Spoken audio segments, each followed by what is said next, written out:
Hey, everybody, welcome to another edition of the Fantasy Football Consistency Show and another week of our season ending review. Ron had to make a little trip. He'll be back next week. Don't worry, he's all good. He's actually a little cold down in Florida, allegedly. I don't know about where he's at, but in some of Florida, they got some snow last week. But we're here. We're ready for a massive snowstorm to hit basically from Nashville or Tennessee to Ohio to New York to Washington. So we're getting ready, hunkering down. But that's James Knight. I'm Bob Long. We're going to talk about wide receivers and what they did, how they did, and what we expect for next year. Next.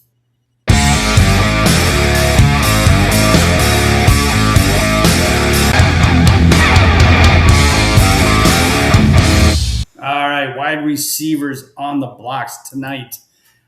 We got James and myself. We're here. We're going to break down the consistency of some of these receivers. But James, before we start talking about the individual players, let's talk about wide receivers as a whole, because that used to be just recently, a couple years, whatever.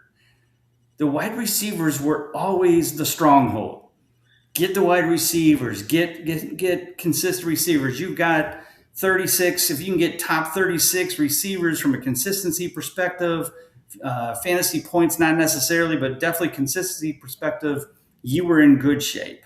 Especially if you got a flex spot, fill one in like that. Always good stuff. But I was looking, so I have this sorted, our tools, our trends, sorted by consistency percentage. Now, some of these people, these players did not play even more than 10 games, like Garrett Wilson and Terry McLaurin, Tyreek Hill, Mike Evans, even Rashee Rice. But their percentage is in this top 36. But the problem is the top 36 is in the number 36 is at the 50% spot. Folks, that's not acceptable in our minds. The 60% should be the lowest you should get, and that should be your wide receiver threes. Those should be your guys like 60%, like Alec Pierce, Christian Watson, Wayne Dale Robinson. They were in that 60 to 65. Fine. Wide receiver three, perfect. Got it. But the problem is number 36 are people like Rome Odunze, Parker Washington, Deebo Samuel, Jawan Jennings. Those people are in the 50 to 53%. Marvin Harrison Jr. is down there, and that is not a good thing, folks. So we're going to talk about the good ones and some of the bad ones, obviously. But what are your thoughts? It just dumbfounds me to see it. I don't know. I guess it's just, is it injuries? It didn't seem to be as many wide receivers. But I think it's just, teams now focus on the stars. You see a lot more onesie twosies, are my famous 1 week wonder articles, showing these guys who come in and have a few good weeks. So they move up in the rankings. Maybe by the end of the year, they're 40, 50%. But that just takes away from the top players being consistent. And it just feels like it's just diluted the wide receiver position. What are your thoughts? You hit the nail on the head with that. It is because, fantasy football is a cruel mistress. We know that. Whenever we think we've got something figured out, it doesn't work. Years ago, it was RB heavy. You win RBs, the running backs, the leagues, everything was leaning towards running back. Wide receivers started coming out of nowhere. We saw these blow up seasons. Every team had these studs.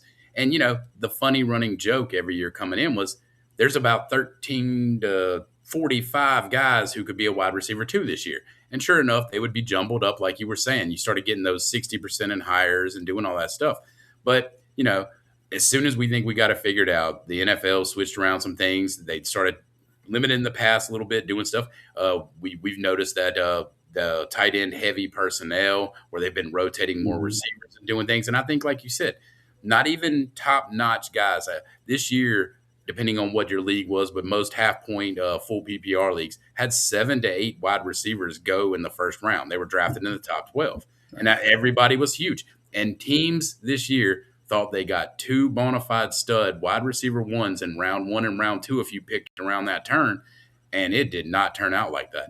So many of those guys just, a guy that I'll touch on later, Justin Jefferson, a 65% clutch rate, and he was wide receiver 3 off the board, top 8 in almost every draft everywhere. He was actually ADP 8 overall in PPR leagues. So that's a tough pill to swallow. And, if you were starting a receiver in that flex when you could have been starting a running back, you probably lost more games than you won, Yeah, our good friends, fantasy footballers, we love them. I listen to them every day coming home on Sirius XM Fantasy Sports Radio, and they were talking about consistency this week. And they track a little differently, but it's the same concept.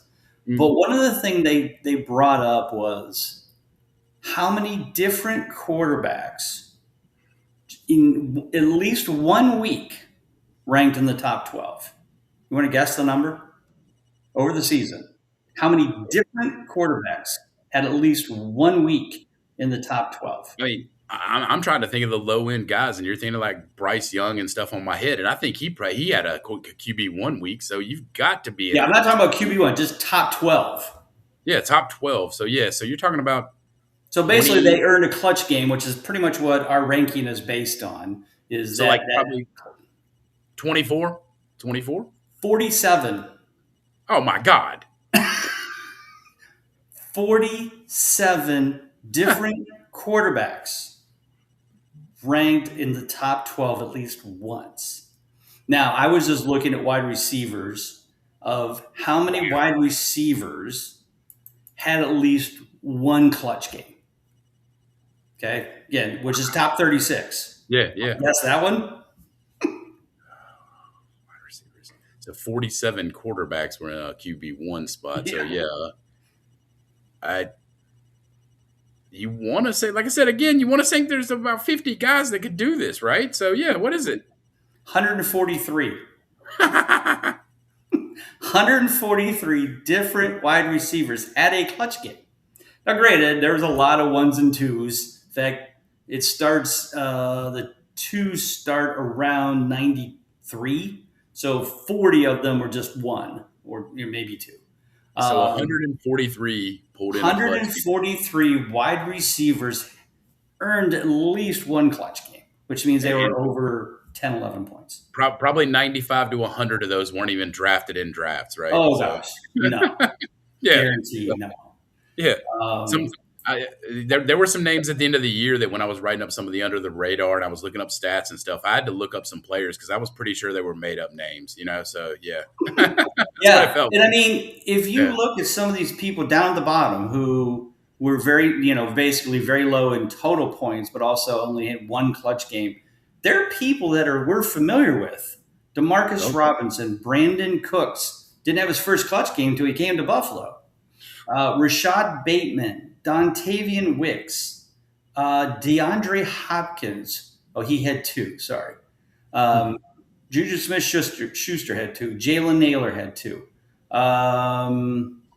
Pat Bryant, an early, favorite from a lot of people.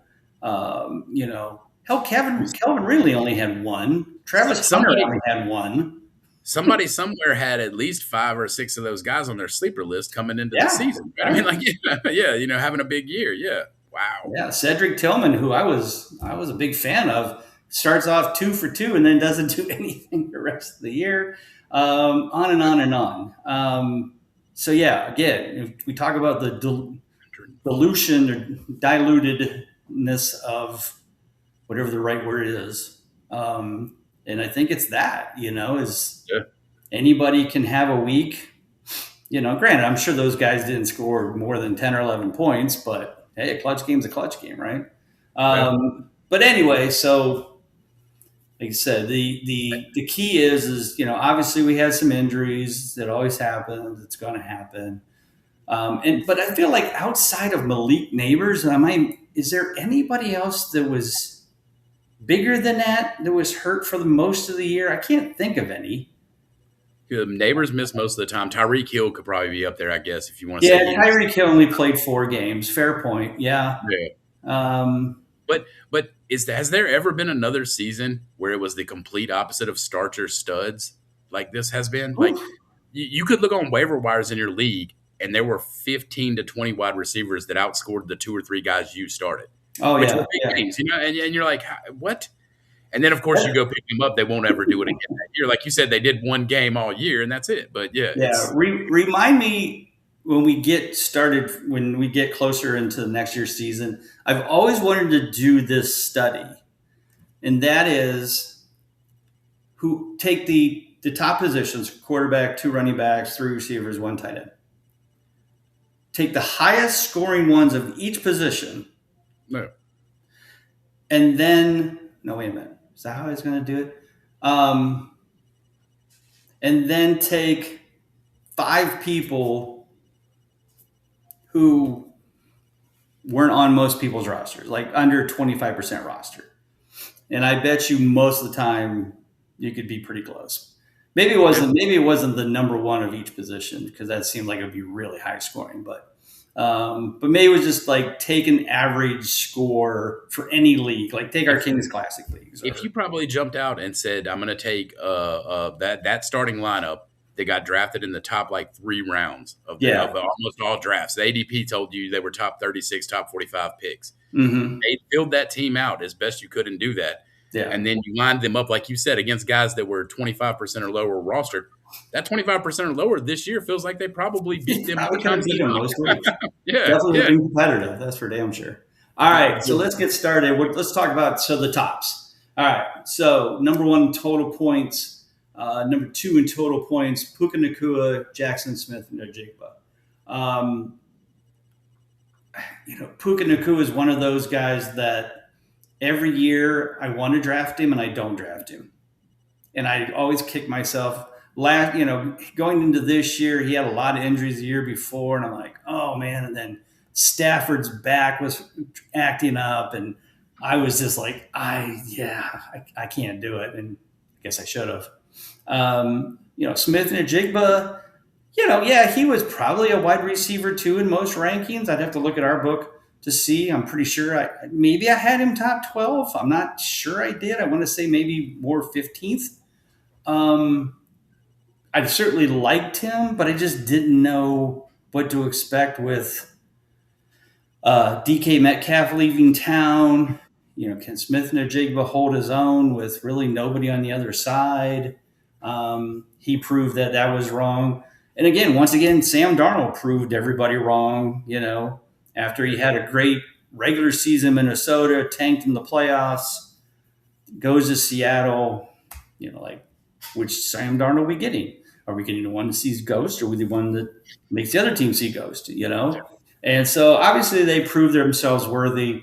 Definitely, if you had them on your teams, you were doing pretty well, especially if you had some other good ones. Chris Olave, again, I think was another big surprise. Certainly Olave has been good in the past, but he was good with Derek Carr.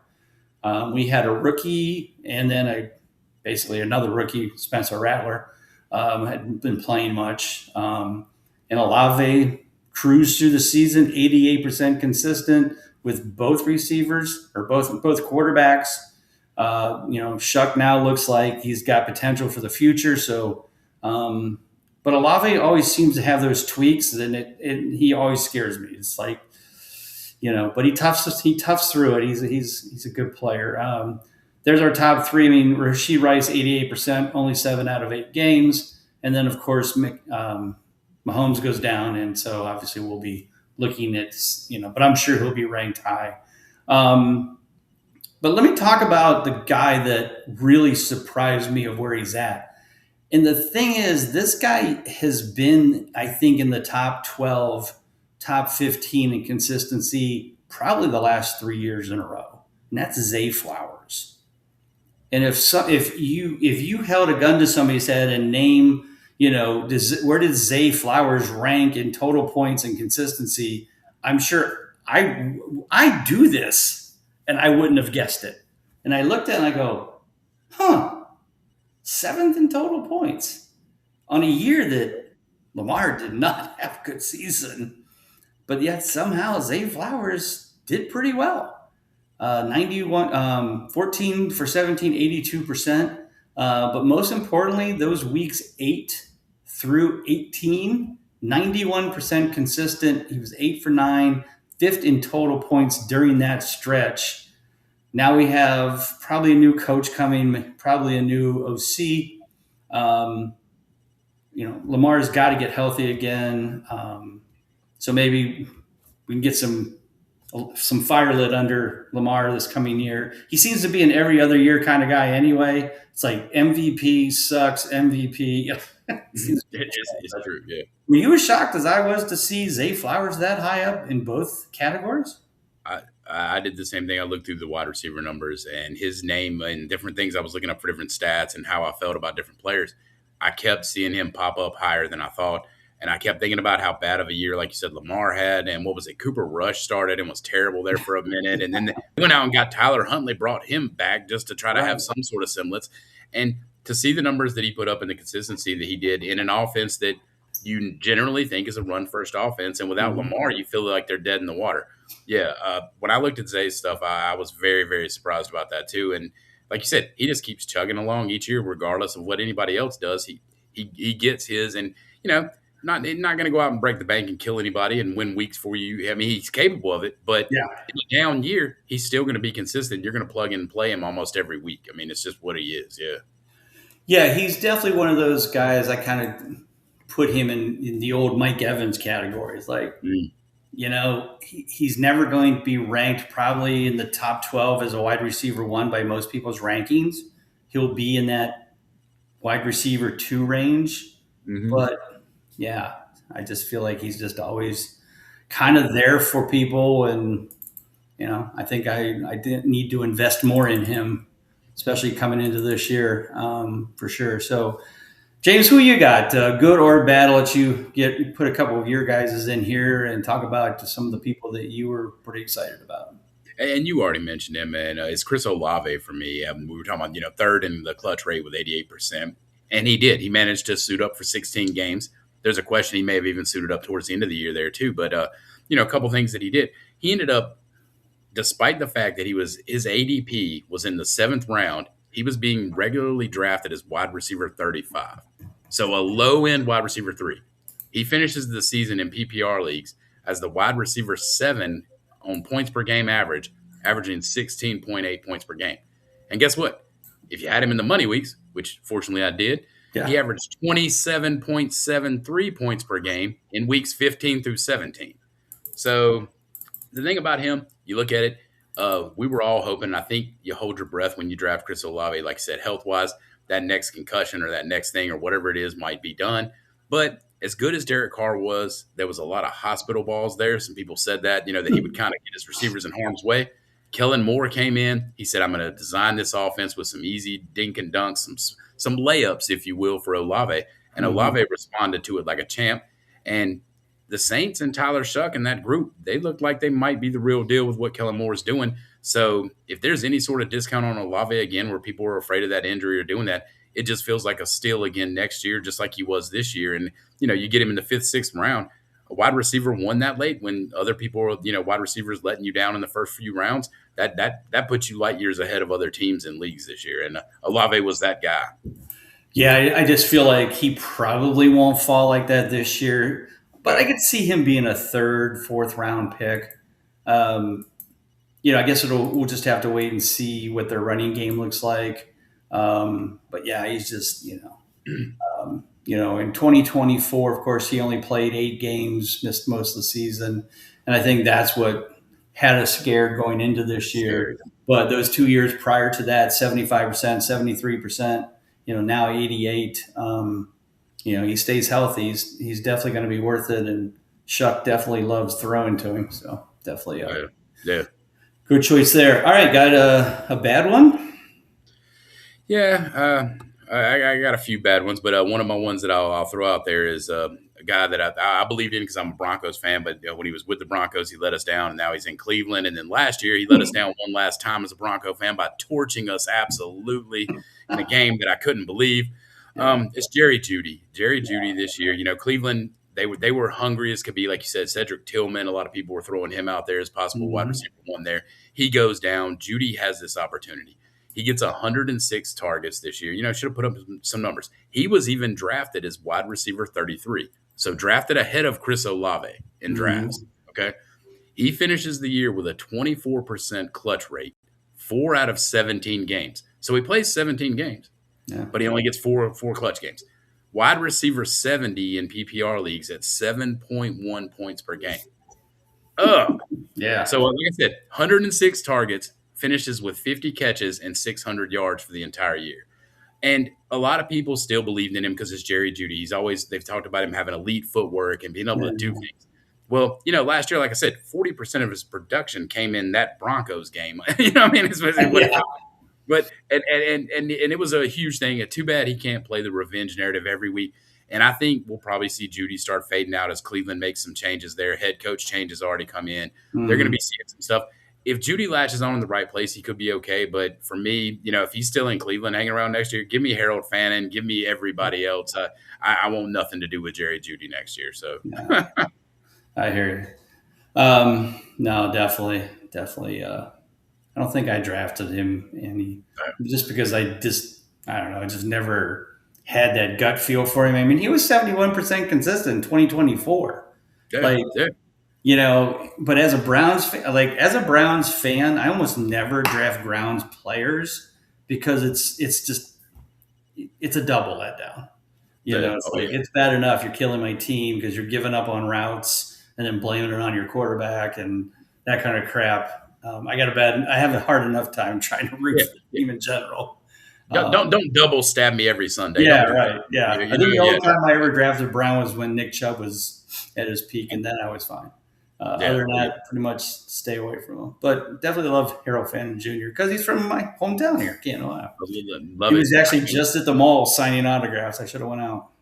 Yeah, and I mean, like I said, that guy looks like he's going to be a stud in the league, and he looks like he's got the personality to actually come out and do that too, to be one of the faces. And I think next year I wouldn't be surprised to see him lead the Browns in targets. I'm not sure if he no, because I think Jeudy probably 106 probably led the team. Probably, but there's very good chance Njoku is going to move on. They're going to let him move on because of that, and don't be surprised if he's top 5, top 7 tight end for the Browns for sure. I'd like to talk about what I call these players who are this season, that season, but it's all in one season. The first half, the second half. Sometimes the first half's good, second half's bad. Sometimes it's the other way around. But in this case, both of them were bad early on and then came back, but I'm still not sure what I think. And one of them is one of my favorite players. I used to always love drafting because he was always consistent for me, and that is A.J. Brown. Weeks 1 through 10, 38% consistent, 40th in total points. Did have a bye week in there. And then he bitched and moaned and complained, and they started throwing the ball. Of course, the Eagles also started losing to this point when they started doing that. He ends up getting 7 straight clutch games, weeks 11 through 17, 100% consistent, 4th in total points. But is he going to stay in Philly? Now, I've heard both sides. I've heard they don't want him, but then I've also heard that owner, GM, whoever said, nope, he's not going anywhere. Now, they're going to get a new OC, if I'm not mistaken, right? Yeah.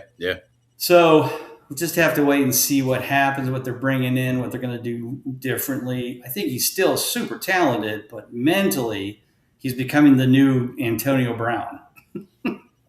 It's like, he's reading books on the sideline. He's fighting with Sirianni on the sidelines.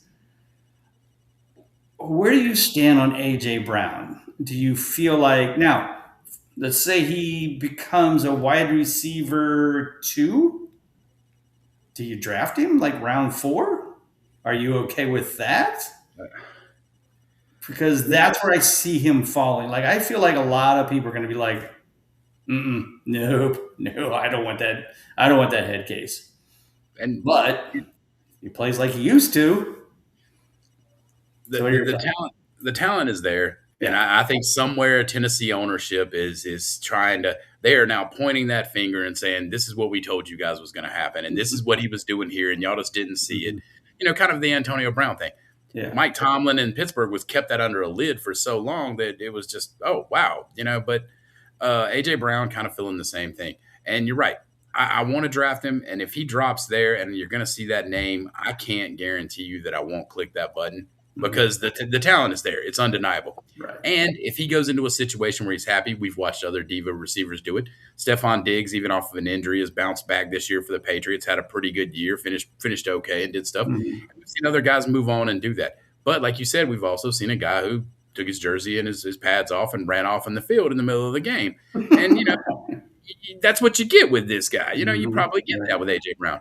And was it early this year or last year where they panned to the sideline and AJ Brown was over there reading a book? Mm-hmm. Do you remember that? It was last year. Yeah, everybody was like, "What book is he reading? And how is he calm on the sideline reading a book?" And it's like you could just feel it. Everybody, but I feel like Eagles fans could feel it, and now Eagles fans are feeling it. The rest of us, you could feel that hair on the back of your neck stand up, like it's like, oh man, that's like right before the volcano erupts, Mm-hmm. But like you said, he's also the guy that if they target him 10 times and he's happy like that, he'll catch 8 passes for 120 yards and 2 touchdowns. And if you get that and you put him in a happy place, like let's say George Pickens got plucked out of Pittsburgh, went to Dallas, responded extremely well this year. Yeah. AJ Brown goes to a place like that where he's happy and content for a little bit. I will, like I said, I can't guarantee you I won't click that button because I will reap those benefits if that's the case, Mm-hmm. Yeah. I mean, hopefully they get a new OC that I don't know. It just felt like that offense, I don't know if it was play calling or whatever, but it just wasn't clicking. And I get it. Offensive line it deteriorated from just a year ago. Mm-hmm. But still, it was just like they were moving in slow motion all the time. Everybody was. From Jalen Hurts to Barkley to AJ to everybody. It looked like they would take entire drives and they were just running through the motions. And you knew they had all that talent, but right. You're like, why does it look so bad? Yeah. Like how is that possible? Right. Yeah. So, like I said, I hope he falls. I mean, it's I'm looking at the book. The last 3 years, 85%, 76%, 88%. Okay, he dropped down to 67%. Okay, no, not good. But he did miss 2 games. But yeah, it's like, but here's the sad but truth part. That 67% ranked him 18th. 18th, yeah. On a down year, he's 18th. So he's a wide receiver too. For fantasy football fans, we have to wonder, did we get robbed of AJ Brown's prime for where he never got to play on a pass-heavy offense like a Bengals team or a Cowboys or something like that? Right. Throw him on a team that's going to chuck it 50 times a game and let's see what happens. Sending to New Orleans. Yes. Yeah. Put him on the other side of Chris Olave and let Kellen Moore and Chuck just crazy. Just all day. The other thing too is AJ Brown was 11th in total points, and he missed 2 games. So, It's wild. It's absolutely wild how he finished like that. I saw that too. He finished in the top 12 in metrics and several different metrics of stuff. And all intents and purposes, people think he had a terrible year, but terrible wide receivers. He wasn't as bad as a lot of other guys. Yeah.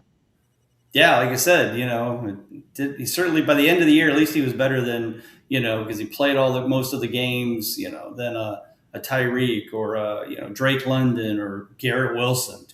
Dear God. Yeah. So good stuff, interesting stuff. So, all right, James, back to you. What do you got? I can't name a disappointing or a like or a love wide receiver from 2025 without naming Justin Jefferson. Justin Jefferson has been one of those players that no matter what draft I'm in, no matter what league I'm in, dynasty, redraft, whatever it's in, has eluded me every single year he's been in the league. With the exception of his rookie year, in my home league, I drafted him, got fed up with him, and dropped him in week 3, and I've never seen him since, right? Mm-hmm. So this year, of course, I decide before the season starts, I'm going to put some packages together and go out and get Justin Jefferson. There it is. So I'm all in on Justin Jefferson. Justin Jefferson, like I said earlier, was drafted. His ADP overall was 6 through, depending on your league, 6 to 8. He was the wide receiver 3 off the board in almost every draft. However, he finished with a 65% clutch rate, 11 of 17 games. As you said, not the worst in a down year, but for a Justin Jefferson first-round pick, that is a tough pill to swallow. He finished as wide receiver 30 in PPR leagues, averaging 11.9 points per game. Wide receiver 30. Yes, he kept his 1,000-yard streak. He barely drug past that at the end of the year. And you want to believe when you draft an elite wide receiver like a Justin Jefferson, the QB proof is in there, right? QB proof. He is not. And what makes it worse, insult to injury, I drug teams to the playoffs with him and somehow made it and did stuff. And then he averaged 7.2 points per game during the fantasy playoffs. Shoot me now, because like I said, in my dynasty leagues, that was the end of those teams, and that was it. It's just there was nothing there. And I don't even have to tell you, you can imagine, as can any other fantasy footballer, it was not a small price that I paid to acquire Justin Jefferson in dynasty leagues. So that'll be one that I frame and put right up next to me on my wall of shame. And is like this is going to be something. But I do have, like I said, it's dynasty for there where I got Jefferson. So hopefully this is something that he'll bounce back from, and I think he can. He's got all the talent in the world. And if he's discounted next year, I still like the idea of them getting a competent quarterback. But God help me, I never thought I would utter the words in 2025, please let Carson Wentz come back from injury. Yeah, right. Exactly. I never thought that would happen for me in 2025, but it did at multiple times this year. So yeah, Justin Jefferson has to be on that list, and I think everybody knows it. And if you had him this year, I am so sorry. I apologize. Maybe I'm the curse guy. I got him. I cursed us all. I apologize. I will do my best. I apologize. Yeah. So while you were talking, I was looking at since we were just talking about first half, second half, and what his was like. First half, weeks 1 through 9, 100% consistent, 11th in total points. Appreciate you, Carson Wentz. Yeah, weeks 10 through 18. 33% consistency, 32nd in total points, including, as you mentioned, the garbage playoffs that he had. Say all you want about quarterback proof, but you got to have at least somebody that's, and JJ McCarthy's not it. We saw that. I traded Justin Jefferson when they drafted McCarthy. You were off McCarthy from the beginning, and I should have listened to that. I should have paid attention to that. Like I said, full-heartedly, I believed quarterback proof. This is a guy who put up 140, 130 yards a game with Nick Mullins in a 2 or 3 game sample. And it's like, McCarthy. That just tells you that tells you how bad that was. Yeah, and what was the guy's name that came in and had a worse game? Oh, if he had just spiked the ball, if he just spiked the ball in every. Max Brosmer. Brosmer. Yeah. Yes. Yes. Yeah. So that was another dandy. Him and Nathan Peterman, the worst games ever in history, from where Peterman had like that 9 pass attempts with 5 interceptions. 5 interceptions. Yeah. Oh. Yeah. All right. So let's keep the trend going. First half, second halves. Since we talked about a bad one, let's talk about a really good one. And we're doing this for our friend Ron, who couldn't make it tonight, because he has a man crush on Michael Wilson. And if you picked him up or had him, and you had him for the second half of the season, you do have a man crush on him, I'll guarantee it. But I had to do the splits just for fun. Now, you don't know these numbers, so I'm going to let you guess.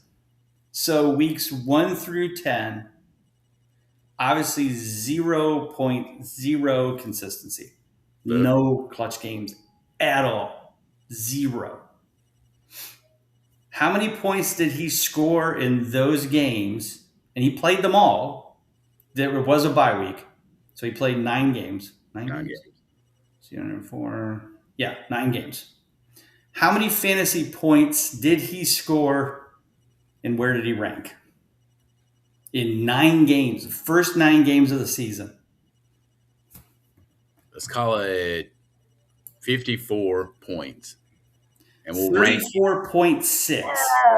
Oh, it was that bad? Oh, I didn't know it was that bad. He ranked 89th. So you're talking about he was averaging about, 3-4 points a game? Yeah, less than right around 4 points a game. Oh, my goodness. Then weeks 11 through 17 when Mr. Harrison Jr. decided to take the rest of the season off, basically. He may have showed up a few games. But what was his consistency then, and what was his total point ranking? All right, so we're looking at 11 through 17. So we're probably looking at some games, and he probably blew up there. I know he blew up in my head. 17 points. God, he had to have cleared 100 points there, right? I don't know the total points. Let me look it back up. But he was probably averaging, what, 16 a game? 15, 16 a game? Somewhere in that vicinity? He was averaging 21.2. Oh, that's even better than I thought. Yeah. Wow. He was second in total points, 169.5. Only Puka Nacua beat him. I was going to say the only person that would have been ahead of him would have been Puka. Wow. Weeks 11 through 18. 88% consistent. He did have one low game. So he actually had one game under 10 points, and he still averaged 21.2 of that. Jeez. But now the ultimate $1 million question. What's next? We assume Harrison's coming back. He'll be healthy. We're assuming Kyler Murray is gone. So I'm going to guess that Brissett stays as the starter.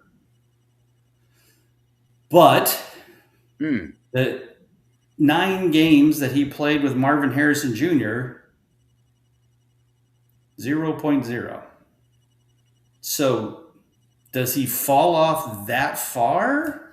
Like, I feel like no. So, like, where will he be ranked? Like, where will people line up for this guy? Like, I'm not 100% sure. I believe that this guy can be a wide receiver 3.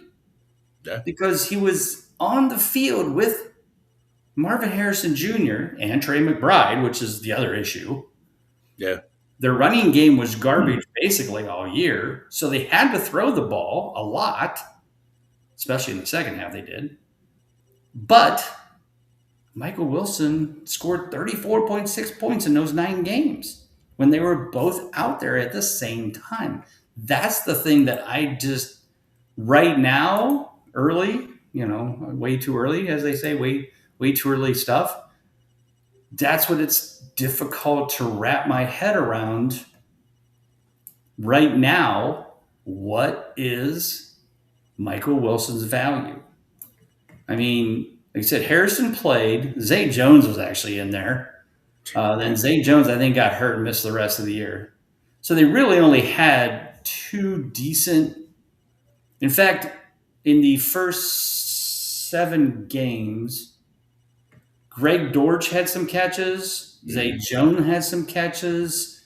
Then Wilson and Harrison. Harrison always got most of the numbers. But in those weeks, 1 through 7, here's Michael Wilson's stat line.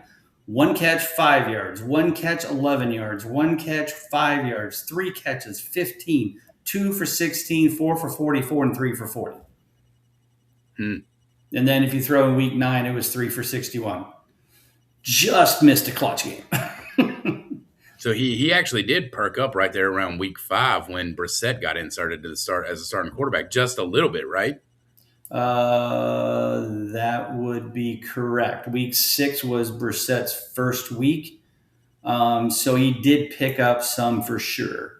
But I mean, it feels like the entire offense picked up there with Brissett. Yeah. So.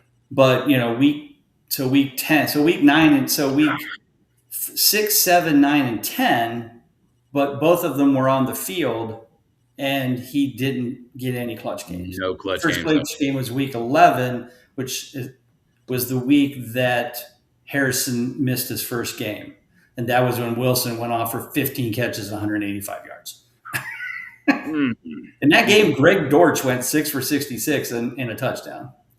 Now, they also lost 41-22. So, that's the other thing is the defense, hopefully it stays as bad as it is, because here were some of the games at the end of the year. They lost 44 to 22, 41 to 22, 27 to 24 actually to the Jags, 45 to 17 to the Rams, 40 to 20 to Houston, 37 to 14 to Cincinnati, and 26 to 19 to Atlanta.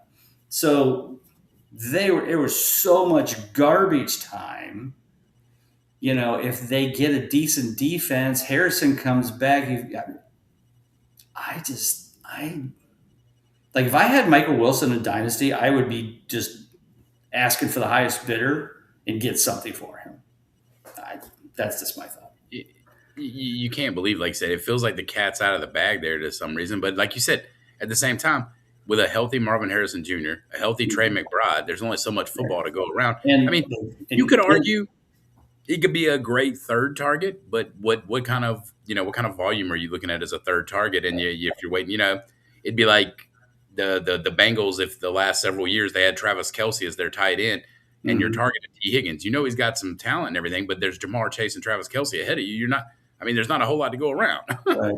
Well, and then if Connor and Trey Benson come back 100% healthy, and the running game gets rolling like it used to, and the defense ticks up just a notch. I mean, you're talking about the volume that you're squeezing what's already almost dry. You're squeezing it even more on the volume that he's potentially going to get there. So now they do play in a very high-powered offense division with San Francisco, the Rams, and Seattle. Yeah. So I feel like those games should be shootouts. They weren't early in the year, but they were later.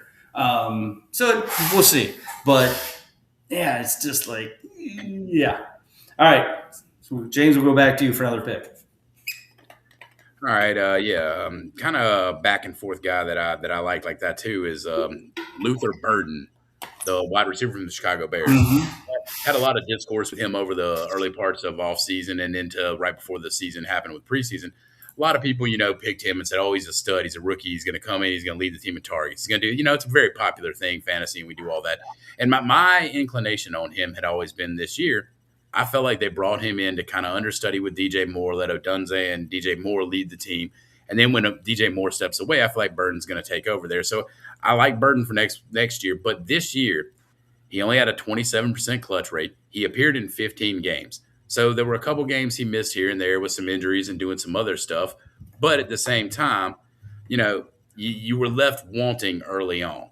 However, like some other guys I highlighted, as you start looking towards that second half in games that he played and got to play in and do some stuff, weeks 14 through 17, again, I'm going to highlight those fantasy playoff weeks. If you had him, he was tied for wide receiver 8, averaging 17.7 points per game. Nice. On the year, though, wide receiver 57, averaging 8.5 points per game.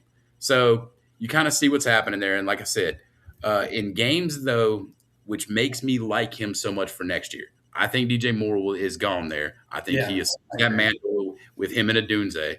And if in games where he saw more than 5 targets, where Luther Burden saw more than 5 targets, he averaged 15.2 points per game this year. That would have been good enough to mark him as wide receiver 10 on points per game, just ahead of Nico Collins, A.J. Brown, and C.D. Lamb. Nice. So, we're watching Caleb Williams grow up right before our eyes. That touchdown pass that he threw to get to overtime was, when I watched him backpedal, I almost just got up and walked away, and I was like, okay, game's over. He's backpedaling. He's got to throw one of those Hail Mary crap passes down, and somehow it finds Cole Kmet. Mm-hmm. And he made some amazing throws, but Caleb Williams' knock is every now and again he makes what should be an average throw look like it's the worst, hardest throw that he's ever made. But Luther Burden is that yak type of receiver. He's a yards after catch kind of guy, and he's going to fill in right there where DJ Moore kind of fell. We saw what DJ Moore could do in games where he stepped up this year. He had a couple of 20-plus point games. Luther Burden hit a couple of those games. I think if Burden's consistently getting 7-8 targets next year, he's going to be a high sleeper pick for me. This year, he was drafted coming into the season as wide receiver 62. We're not going to see that again. People are, especially if Moore leaves, he's going to bump up some.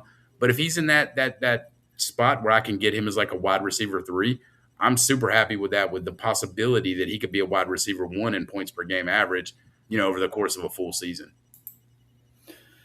Yeah, no, I hear you. And while you were talking, I was also doing kind of the similar thing for Mr. Odunze, who was also the first half, second half person.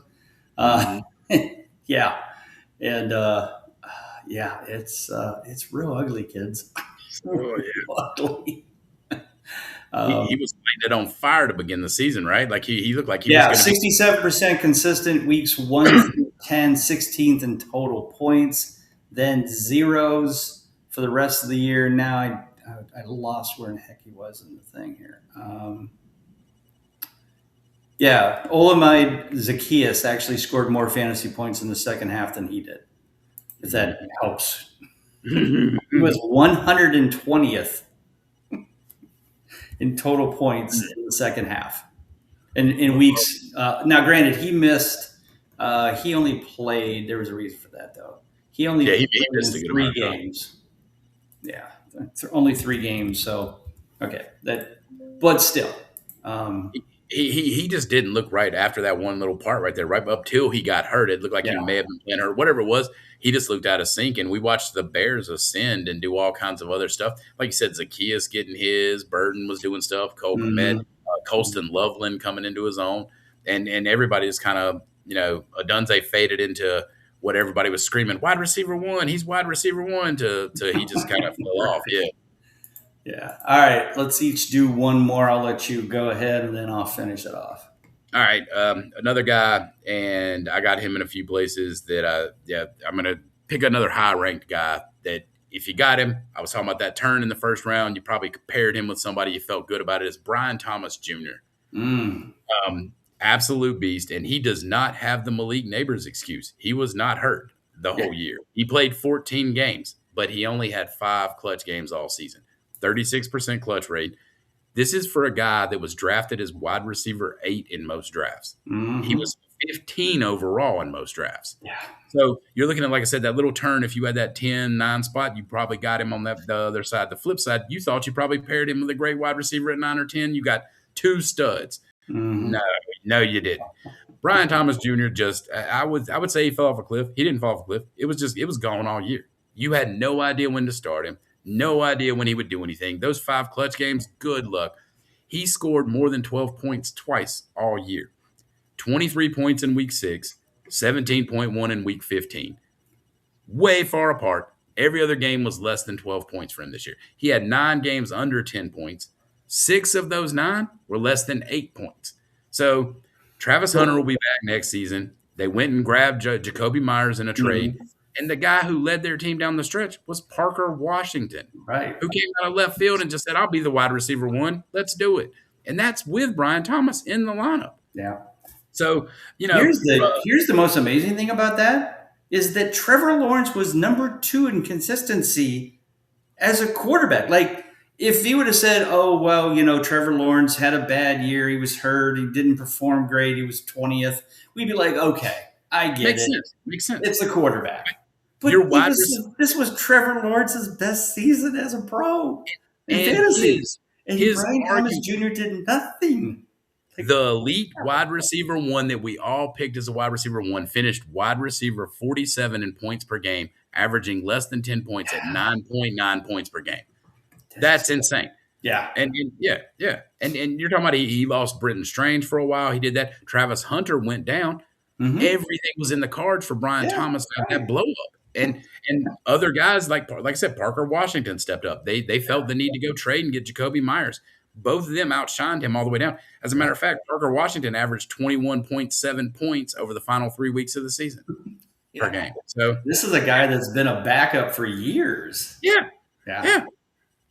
So crazy So stuff. Crazy stuff. Yeah. All right. So one more just to think about. Kind of had those 2 seasons. And this is a guy that's always been kind of inconsistent. But I think now for the first time, I'm starting to feel like maybe. But the problem is that everybody loves to draft this guy. I'm talking about Jameson Williams. Last few years, he has been. In fact, let me pull him up in the book because I want to talk about his last few seasons that he has played. So prior to 2024, 14% consistency, 25% consistency, then 67%, ranked 23rd, 22nd total points. Okay. So it looked like he was heading in the right direction. He actually had a good second half in 2024. But the season starts in Detroit. We're like, okay. Now, again, too inconsistent for me yet. What happens first 7 games before their week 8 bye? He goes 2 for 7, 29% consistency, 46 in total points. I'm like, yep, this is why I can't play with this guy. But then after the bye from week 9 on, 80% consistency, 5th in total points in that stretch. Now, 59% overall pretty much matches where he's been in the past. I feel like though he's went over the hump, but we've got a new OC coming in again.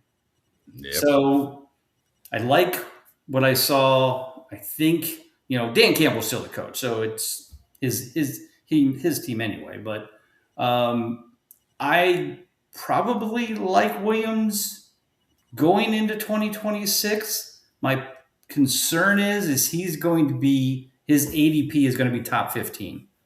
I don't know if I can do that. What is your thoughts? Jameson Williams is one of my personal enigmas. I went into this season all over him. I watched him last year. Down the stretch, he was averaging almost 8 targets per game down the stretch last season. And I was like, oh, this is a sign of things to come. Mm-hmm. And I just knew it. And like you said, it started off kind of slow and was doing that. And I was like, okay, let me do it. And it's almost like the light went off in Detroit, like you said. And they were like, hey, we should probably start giving the ball to more than just Gibbs and Brown every single play. It's not working as well as we thought it would. Montgomery's probably needs some touches. The more we spread the ball around, the more successful we were. Kind of started working for him a little bit. But like you said, now we're going to go get another offensive coordinator. And I would have loved to have seen them get like Mike McDaniel, somebody like that, kind of unlock those other receivers, the speed, and do some stuff. But who knows who they're going to get. And like you said, learning a whole new system, an innate fear of mine is whenever it comes in, unless they get one of those top offensive coordinator minds, which they're starting to get plucked up. I think McDaniel signed with the Chargers. Yeah. Those guys are getting plucked up. So if they don't get one of those guys, I always fear they're going to revert back to that, give the ball to our 2 best guys. Mm-hmm. And so we're going to see that offense again where it's kind of like ignoring Jameson Williams. And don't get me wrong, best ball, great deep ball guy. Yes. If he gets those 3 targets, catches his long ball, you're fantastic. But we've seen him. If he can get 7, 8 targets a game, he's capable of wide receiver 2, wide receiver 1 numbers, and he can do that. Yeah. He can carry that. And I just don't know. I'm going to have to play that out. I'm going to have to see who they bring in as offensive coordinator and see what they want to do there. And it slightly started feeling with some of the Detroit stuff that losing the offensive coordinator, losing the stuff they did, the wheels just kind of fell off that bus. And I'm scared about how that's going to work out. It's kind of similar thing in the Kansas City. I'm not sure what to expect out of Kansas City with them losing for the first time in like a decade and not making the playoffs. You're like, something's going to change. They want to do something different. And until we can get our finger on what that pulse is, I'm going to want Jameson Williams. And if he falls far enough, I'll get him. But like you said, he showed that he could put up numbers, and somebody in your league is going to see him as a legit number 1 wide receiver, whether it's they enjoyed him from his college days. I feel like every league I'm in, there's a huge JMO fan somewhere. And one of the 14 teams, there's one in every league. And I feel like that person usually beats me to the punch just by a little bit each league. Yeah. So. Well, and then you look at total points. So he's 12th in total points. So he's just like A.J. Brown. They're literally 11th and 12th. And you're like, those are the 2 most polarizing wide receivers in my mind heading into next year. I feel like A.J. will fall. I just don't know if Jameson will, especially since he had that really solid second half. I mean, again, they both did 4th in total points, 5th in total points. So, they're neck and neck, but I feel like Jameson, I think, will get ranked higher than A.J. Brown because people are just going to be like, they all know about the attitude. Jameson doesn't have an attitude at this point because he's not the number 1 guy on the team. I'm going to say Brown is. So it'll be interesting. That's for sure. We'll see it. So good stuff. Great stuff. 55 minutes, man. Just time flies when we're having fun. So everybody, where you're doing, where you're at, and we'll take it out from there. Yeah, check me out on X at JKeezy. Got some football content, a lot of stuff posting there. I'll be watching out for my Bo Nix-less Broncos this week with Jared Stidham at quarterback. But who knows? There's all kinds of craziness going on, flying around with that superstition stuff with numbers. Check out Big Guy Fantasy Sports, all the consistency tools there, all the stuff, all the offseason stuff. You're going to keep seeing us churn some stuff out for us, and make sure you check that out. And Ron, Bob, everybody, great stuff. And like I said, shoot me a follow on X, and I'll be happy to follow you back, talk some football. Definitely. Follow me on Bob_Lung. Hey, folks, guess what? Like less than 3 weeks, the Fantasy Football Expo tickets are going to be for sale. If you don't remember, I'm going to remind you a million times. July 24th to the 26th. The dates have changed. They have moved up. So it's still going to be a great time. Still going to be awesome. We still got everybody coming. All the big shots will be there. We'll have the Kings Classics, all the stuff you know and love. It's going to be a great time. Tickets will go on sale Super Bowl weekend. So, we're like 3 weeks away. All right. So for James Knight, Jay Kesey, that's my boy. I'm Bob Long. Take care. God bless. We'll see you next week for the tight ends. Oops.